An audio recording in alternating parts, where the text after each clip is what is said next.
ত্রিপুরা মধ্যশিক্ষা পর্ষদের পরিচালিত যে পরীক্ষাগুলি মাধ্যমিক পরীক্ষা নিউ কোর্স টোটাল কমপ্লিট।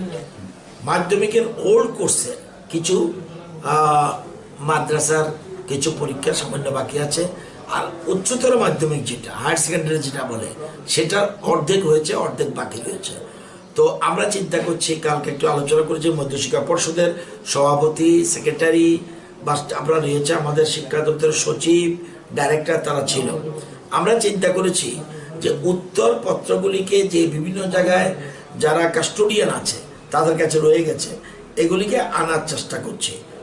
দুই তিন দিনের মধ্যে সেগুলি সব আনার পরে এবার আমরা এই উত্তরপত্রগুলি আমরা আগরতলায় যে শিক্ষকরা রয়েছে সেটা এই লকডাউনের মধ্যেই তারা উত্তরপত্রগুলি দেখা আরম্ভ করবে, এক্সামিন করা শুরু করবে। এটা আমরা আশা করি 20-22 থেকে আমরা চেষ্টা করব যাতে উত্তর মূল্যায়নের শুরু করা যায়। এই ক্ষেত্রেও সোশ্যাল ডিস্টেন্স মেনটেন করতে হবে। আগে আমাদের আগরতলা শহরে 6টা-7টা সেন্টার ছিল, এবার আমরা 15টা করব, যাতে একটা ক্লাসে কিছু মাত্র টিচার বসে পরীক্ষার খাতা দেখতে পারে।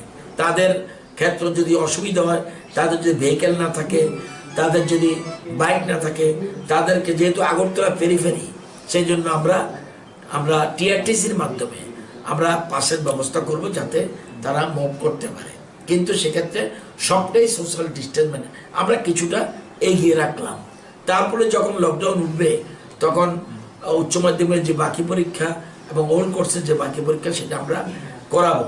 এবং আমরা সবসময় সিবিএসইর কি করছে সেটা লক্ষ্য রাখছি এবং অন্যান্য মধ্যশিক্ষা পর্ষদ কি করছে সেটাকে লক্ষ্য রাখছি।